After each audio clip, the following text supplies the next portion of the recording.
Good morning, everyone, and thank you very much for joining us today for the 2023 United States Ryder Cup Captain announcement. The 44th edition of one of the sports world's most special competitions will take place in Rome in approximately 19 months. And today, we are pleased to officially welcome the person who will lead the 2023 U.S. Ryder Cup team to Italy. But first, let's revisit a memorable September in Wisconsin last year. And for that, I'd like to say good morning to the general manager at Riviera Country Club and Riviera Tennis Club in Pacific Palisades, California, the president of the PGA. Almost didn't happen as we were dealing with the effects of COVID.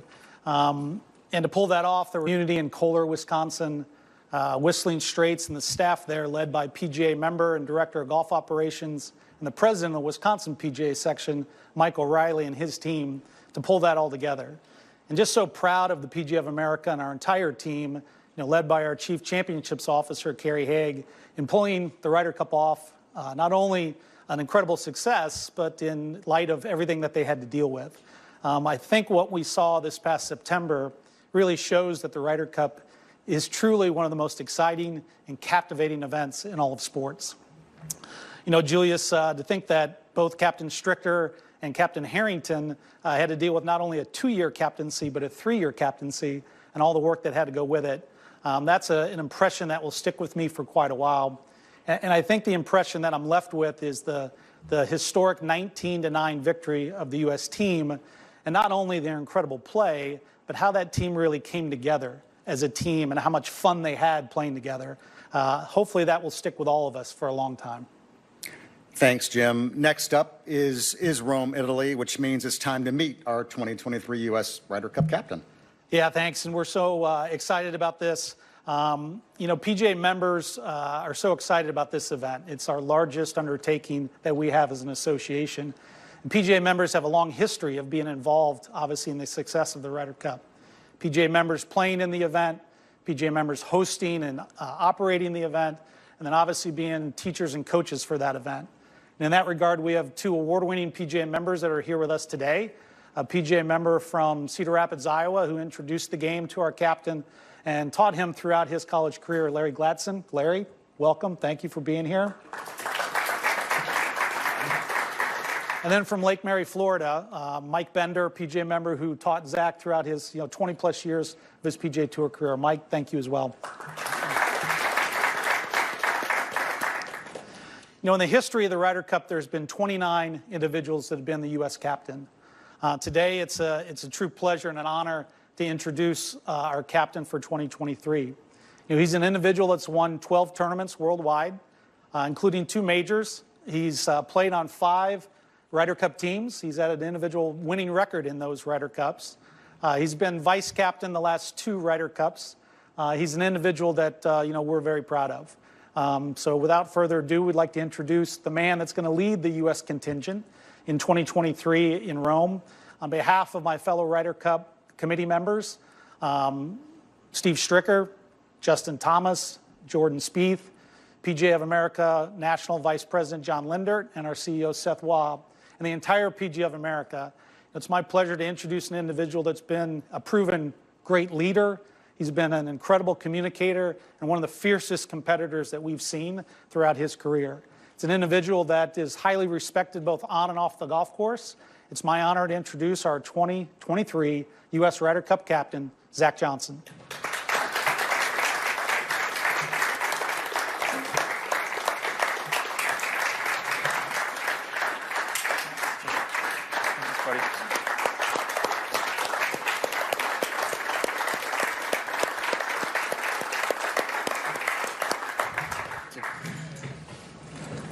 Zach, congratulations on being named the 30th United States Ryder Cup captain. I know you've been sitting on this news for a little while.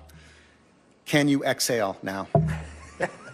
Yes, I'm starting to breathe a little bit here. Thank you, Julius. Thank you, Jim, and to all of your colleagues. It's no secret how I see the PGA of America, all of your constituents, and certainly all of your peers. It's one of the reasons why I'm sitting here, and frankly, one why I play this great game. So thank you. Thank you. Yeah, I'm relieved, Julius, to answer your question. I'm excited. I'm extremely excited. I have all the emotions running through me. I'm pure honor comes to mind more than anything.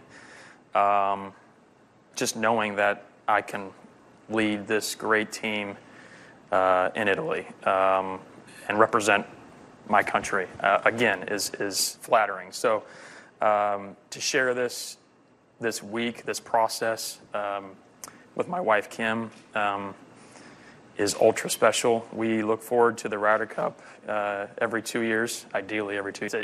It's a family week, it's a team week, and we do it together. And knowing now that I got her by my side to help me partner in this is special. So that's exciting, and to share it with my kids will be something different, but also very special. I've always said I'm a product of great people, and full circle right now, it kind of hits me. You guys introduced two individuals that certainly are a part of this for me, and that was Larry Gladson as a kid, and even into my young adult life. Just fostered the game for me and the love of it. I'm very honored, and certainly to have a guy that took me under his wing and showed me how to go about this game the right way. And then, the whole Iowa circle just continued. Mike Bender, now of Florida, but originally of Waterloo, Iowa, and his tutelage and kind of breaking me down and building me back up so I could actually really pursue this game as a career is something I will never, ever forget. And more than that, these two individuals are just close confidants and friends of mine. And some of you will get to meet them and see exactly why. They're just two great individuals. Thank you guys for being here. I played my first Ryder Cup in 2006, and it was not the way I envisioned it as a team. That being said, it was immediate that I was fixated on it. I loved it, and the team camaraderie, chemistry, everything about it just grabbed me. I'm a team sports guy, and when you play an individual game and now you're in this arena as a team, as a band, it was captivating, and I just fully embraced it. I loved everything about it. What a great week and an opportunity to just kind of, show off. I've loved it ever since that day, and I can sit here and say it's the best event in the sport of golf. Zach, we've heard you say in the past that you like golf, but you love competition. And it's no secret that you're a proud son of Iowa and that you've gravitated toward team sports, as you suggested. Can you go a little deeper on why that has connected you to the Ryder Cup so much? Yeah, I mean, it's one of those situations where, I'm a product of my environment, clearly. Iowa is the place that shaped me. There's no question. I mean, it starts with my parents, clearly, and the many, many opportunities they gave me in sport. I'd be lying to you to say that I would have probably picked golf. I don't think I would have. I mean, I loved everything when it came to the team side of sports, but golf picked me, and they gave me that opportunity to pursue it. So I'm forever grateful in that. I loved being with other guys for a common goal.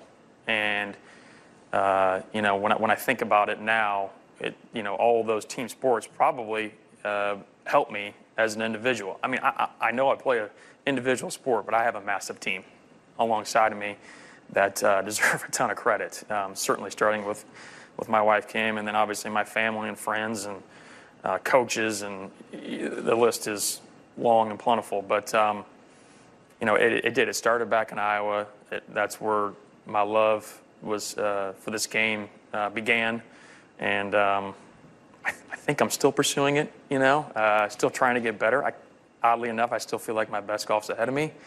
But right now, as the leader of this 2023 team, I'm going to, bring about some of those key things as a kid, as a team sport guy, and hopefully implement some of them.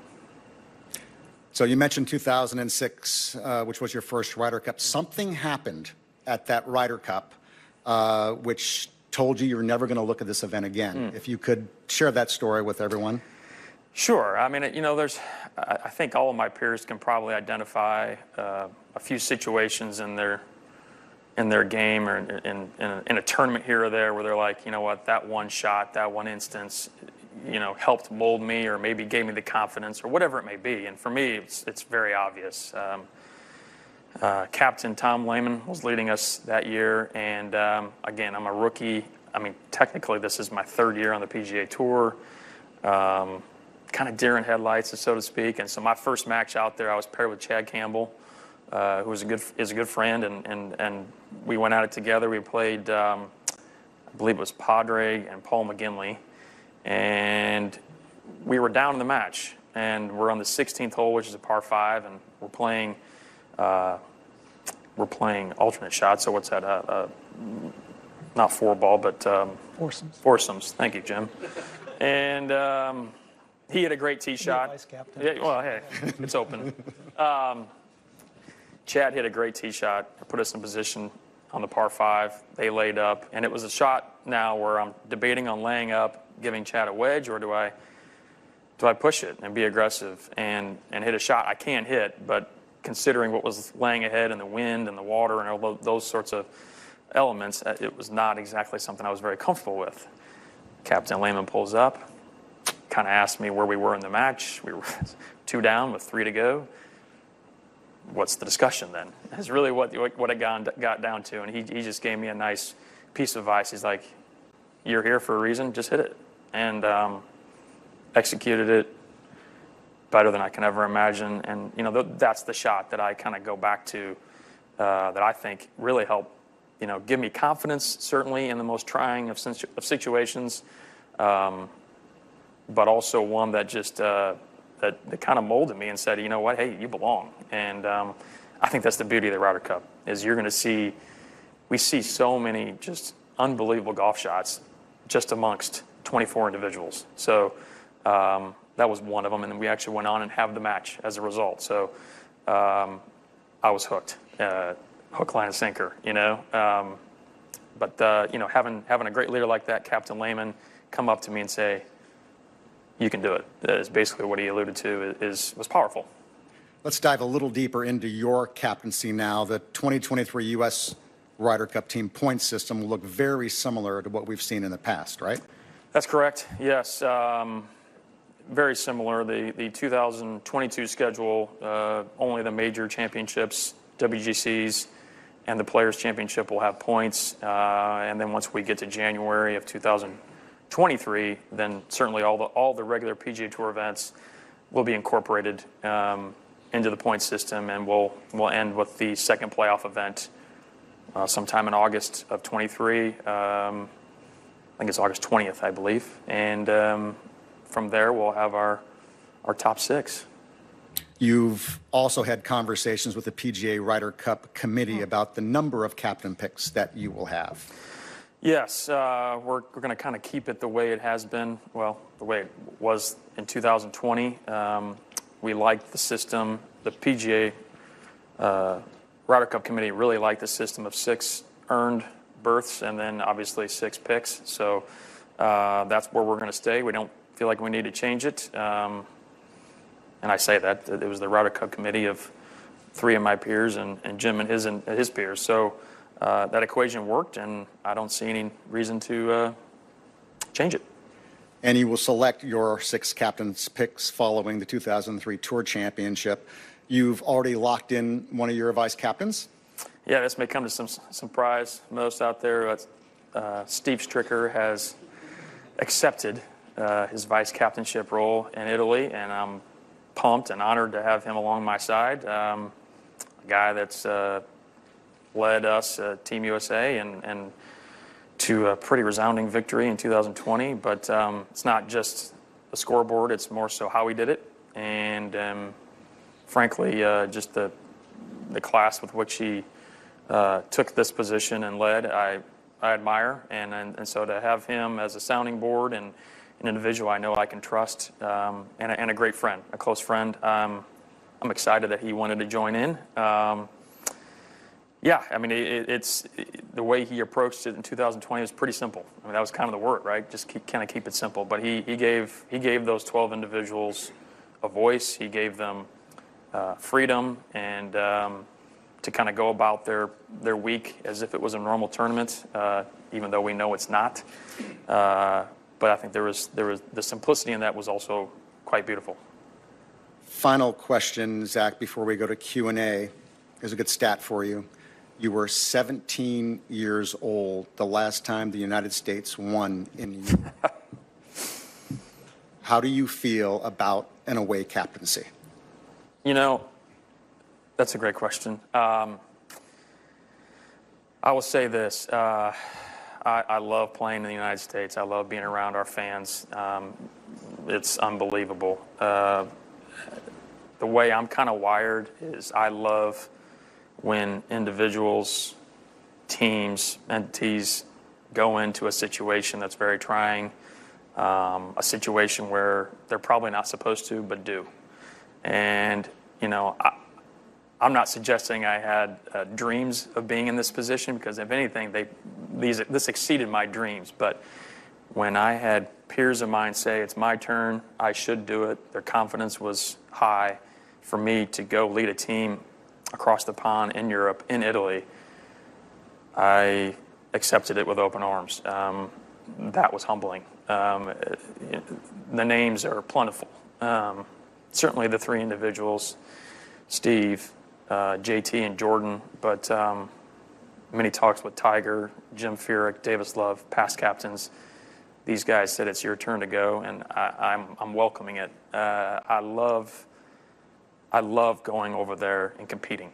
I love stretching myself. I love being uncomfortable. I think that's kind of an odd thing, but I like when it's hard. And it is going to be hard, but it's also just a beautiful opportunity to go out there and give these guys, you know, an avenue to be themselves and play with freedom. And that's kind of what I'm going to go. That's how I'm going to approach it. I'm looking forward to holding hands with my wife and just getting after it in Italy. Congratulations, Captain. We'll go ahead and open the floor to questions right now. If you have a question, please raise your hand so we can get you a wireless microphone. We'd like to know who you are and where you're from, and we'll also open the Zoom line questions as well. John Dever at 6'2" is holding that microphone right over there, so we're going to try to run it over here. Oh, Shane, to your right. Zach, you mentioned 2006 over here. Obviously, Team USA has come a really long way since then in terms of organization and obviously results as well. Can you talk about how you did that, what lessons needed to be learned, and why it's been so successful? Can you expand on the question, meaning what's changed since 2006? Is that what you're asking? Yeah, exactly. Yeah, well, I think it really just comes back to watching, seeing, witnessing some of my past captains, peers of mine that certainly love the Ryder Cup, but then also kind of joined hands even tighter with this great organization in the PGA of America.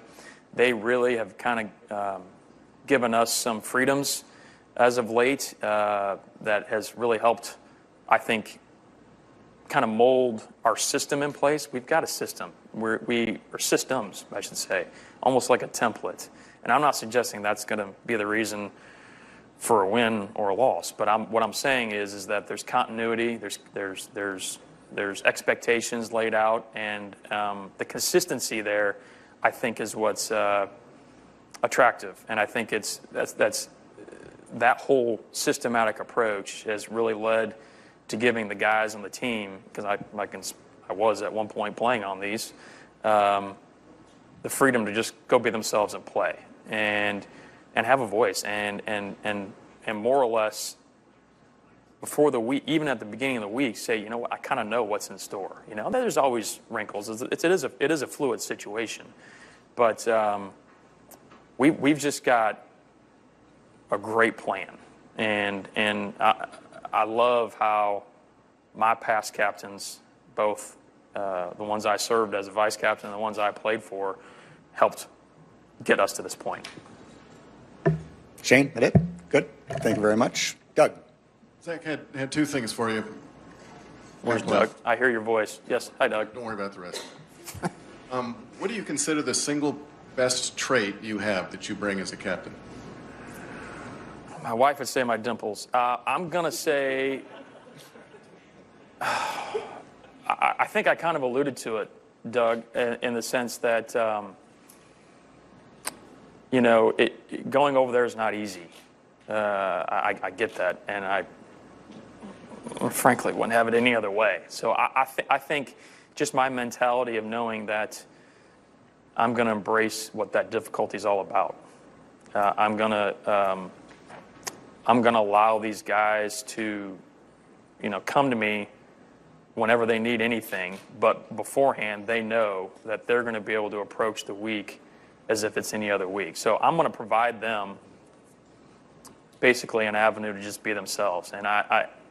And so the trait then would be just that. I like knowing that there's freedom in the sense that they can be themselves over there. And that's kind of how I go about it. Whether it's an Open Championship or a previous Ryder Cup in Europe, they do not need to change themselves to go play. They're going to be themselves. They're going to represent Team USA. And it's going to be trying, but they're going to welcome it. Doug? Yep. Secondly, are you on the committee now? No, sir.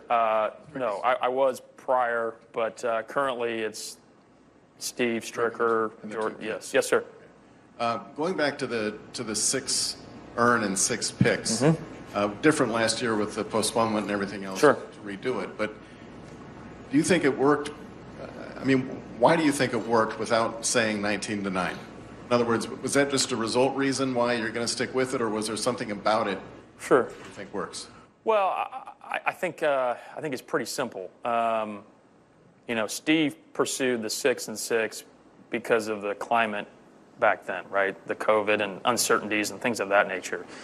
And then rather changing it from there to something different, we thought, it seemed to work. But more than that, because now we're going across the pond to a golf course that we're unfamiliar with, I haven't seen yet. I don't want to say horses for courses, Doug, but it's, if I have a little bit of freedom involved once I understand what that golf course demands, certainly fully knowing that the European Ryder Cup team has a little bit of say in how they set the course up, I think it allows me to really pinpoint some key attributes that could be an asset on that golf course. Thank you. Michael? Zach, have you ever been to Italy? No, sir. And I know this is... Can't wait, though. I cannot wait. If Phil Mickelson doesn't make the team as a captain's pick or on points, are you open to him being a vice captain or an assistant captain? Yeah. Well, I'll say, that given basically where we are right now, I have no idea what lies ahead as far as my vice captains and who's on this team. I know that the 2020 team was what was such, and 2023 will look vastly different. What that looks like, I don't know yet. Abs, over here. Zach? Sir. It seemed one nice key at Whistling Straits was how familiar the U.S. team was with the venue. Going in there early and all the productive stuff you guys did going in early. It's early, but would that be your expectation to get guys over to Italy to get more familiar with this golf course? Steve did a great job of that. He made it a priority. Granted, the familiarity of Whistling Straits, we had already held 3 PGA championships there. So there was already but some of those young guys hadn't seen it. What he did was made it a priority to get the team there prior, right? And made that an emphasis. This is not Wisconsin, clearly. That is an ideal situation. It's something that we've talked about. It's something that we will continue to talk about and hopefully find a way to do that. It's not going to be easy, but we're looking into it. That would be the most ideal. It's just to get everybody's feet on site prior. I don't know how feasible that is yet, given Italian Opens and things of that nature. Follow up, Jeff? You talked about past captains. Could you speak to the influence that Davis Love has had on you, and how much can you lean on him as you start this venture? Yeah, I don't know if I can speak to the amount that Davis has influenced me. Davis, well, he was captain twice for a reason. Obviously, the respect that he garners from everybody is pretty obvious, both on and off the golf course. The way he is kind of navigated this sport for so long, he and Rob. So that goes without saying. As a friend and as a person that I look up to, yeah, I mean, his phone better be on, because he's frankly he's my neighbor. So it's not hard to meet him at the local barbecue joint to sit down and talk Ryder Cup, and I will utilize that friendship, when needed and to the fullest, because he's an amazing individual in that regard. Alex? Zach, Yeah, Alex.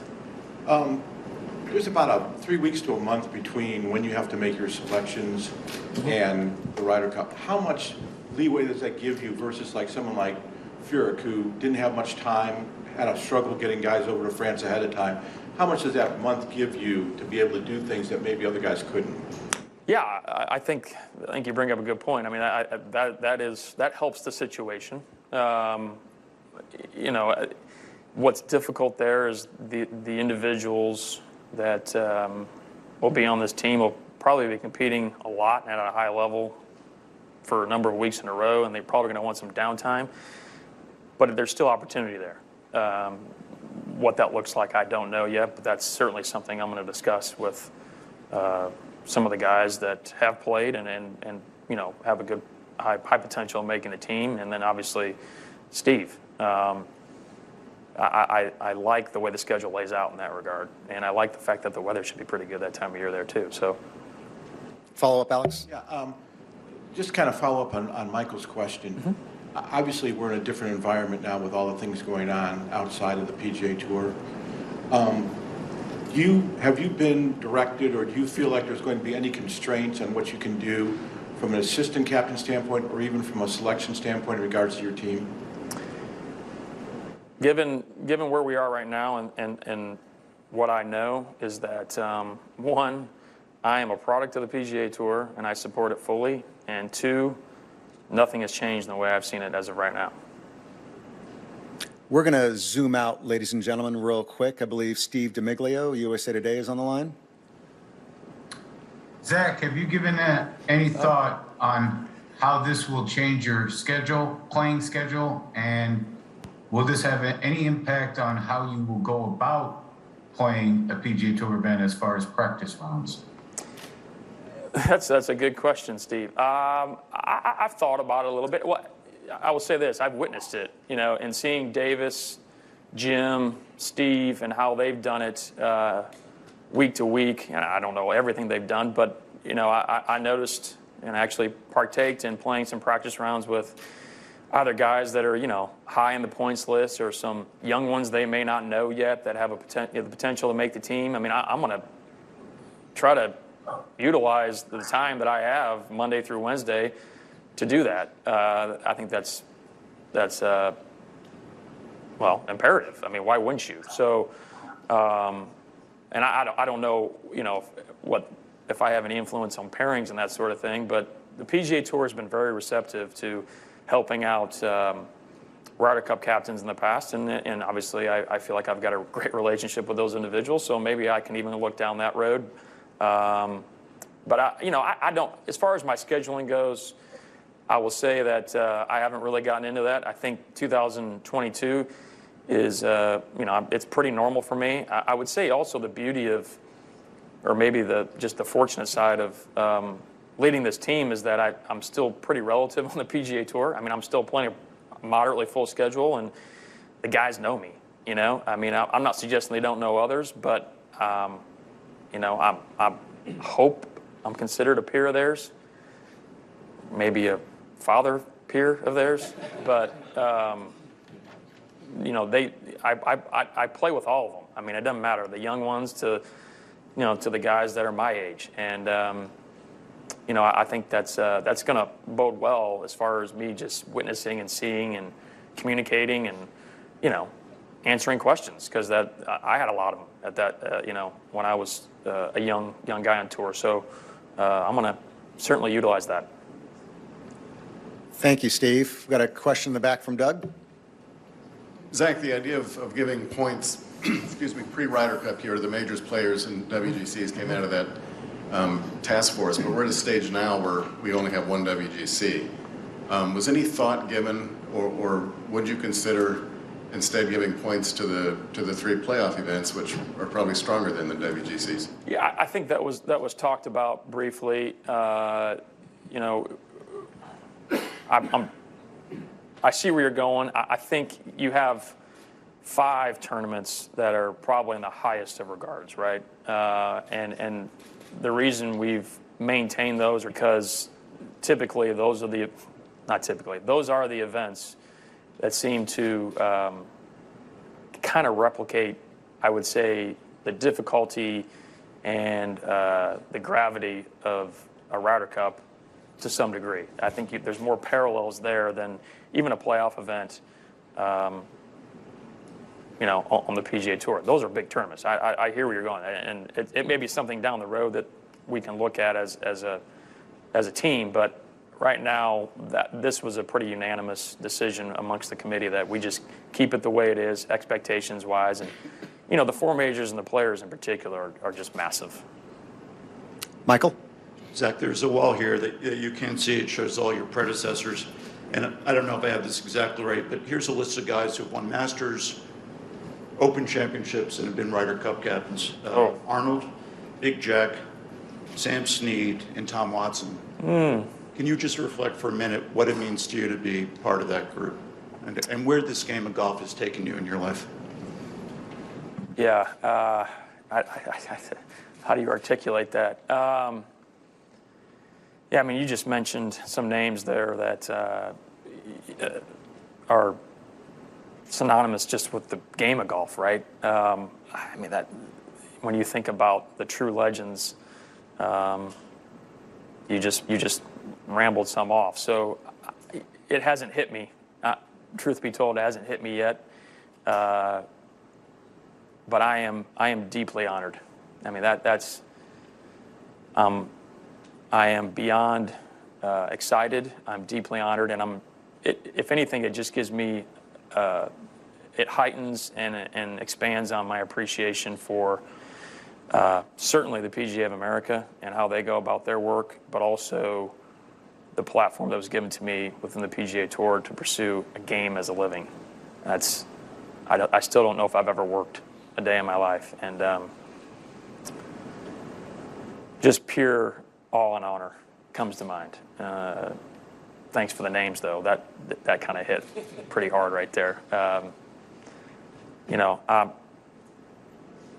I'm beyond thankful to be a part of Team USA to any capacity, but to serve as a leader is something that, again, my dreams never reached that far.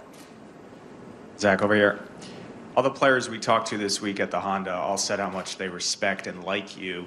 What does it mean to have many of the players that will be on this team respect you and sort of admire what you've done? You just alluded to playing with them all the time, but sure. Just that admiration level from them.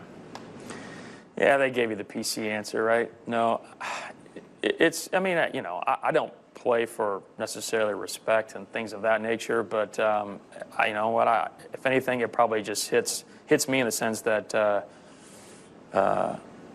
I think I've probably approached this game, the right way. Certainly I messed up. I'm going to mess up more, but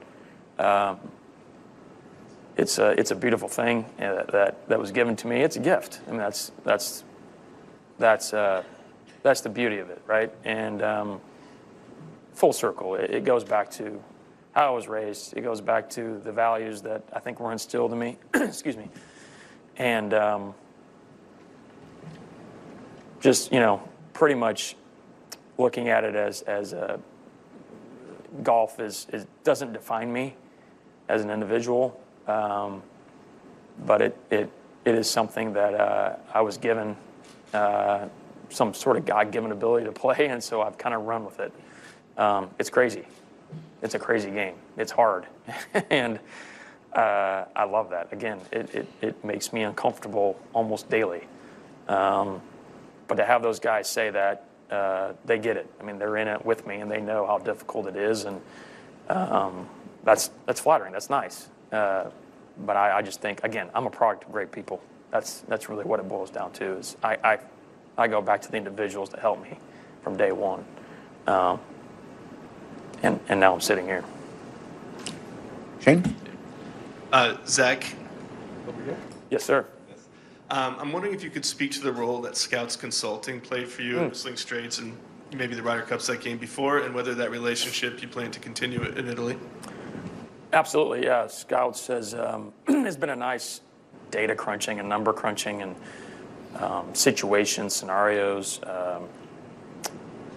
I think the beauty of what we have there is that if we have a question that arises, they can basically answer that in a pretty timely manner, whether it's golf course related, whether it's individuals related, whether it's format related, whether it's European tour related. They have the ability to go about doing that. So it can be certainly used in a very useful manner, and they're great guys. I'm kind of intrigued by it. I actually pursued actuarial science at my alma mater, Drake University, when I was 18, and that quickly stopped because it was a lot of math. But I do appreciate how they go about it, and having them, on our side as a useful tool will be definitely a benefit. We'll go over here. Hey, Zach, congratulations. John from CBS 12. You've been described by your peers as the perfect combination between old school and new school. I know it's hard to evaluate yourself, but what do you think they mean by that, and how will that help you with this new gig? Yeah, well, maybe the old school is my actual age, and the new school is maybe my maturity level. I don't know. You'd have to ask them that, but. Yeah, I mean, I think I kind of spoke on it. I mean, I'm still relevant. I mean, I can still go out there and compete with these guys. I can go out there and have dinner with these guys. I can, I'm going to see them at most of the big tournaments for the most part. I'm going to, come alongside them and encourage them, push them to try to make the team. I mean, whatever it may be, I'm still there. And, I was doing that as a vice captain, and now that I'm in the massive serving role, that's exactly what I'm going to do. I'm going to be a servant for them. I'm going to help them. Whatever they need, I can, for the most part, I hope I can answer their questions and help them along with their journey to the 2023 Ryder Cup. Thank you. Let's zoom out across the pond. Phil, Casey, are you with us? Yeah, hi, thanks, Julius. Hope you can hear me okay. Absolutely, loud and clear. Excellent. Zach, I just wanted to ask you touched on this earlier, but what kind of reaction are you expecting from the European players given the record scoreline at Whistling Straits? Well, shoot, 2020 Ryder Cup was something ultra special. That team was amazing. I don't know what kind of reception I'm going to have. I know this is going to be an entirely different team. It's going to be, 18, 19 months from now, so who knows what's going to transpire between now and then as far as the makeup. But I do know this, the fans over there are amazing. They love their sport, they love golf. I cannot wait to meet even the local Italian fans. I've heard they're amazing.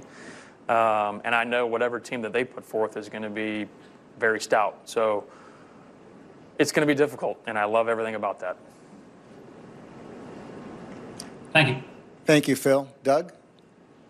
Zach, from presumably the time you accepted the job and the announcement today, there's been a lot of activity with the Saudi stuff. At any time, did you wonder who you were going to have available for your team and how also it might affect Europe? And going forward, how do you prepare for the unknown in that regard? They're just unknown. No, I can be really simple with that. Those are extreme unknowns and hypotheticals, and right now, I know where things lay out, and we're going to continue down the same path we've done for so many years here. I'm just excited to lead this team. Questions? Questions twice? Ladies and gentlemen, thank you very much for joining us today.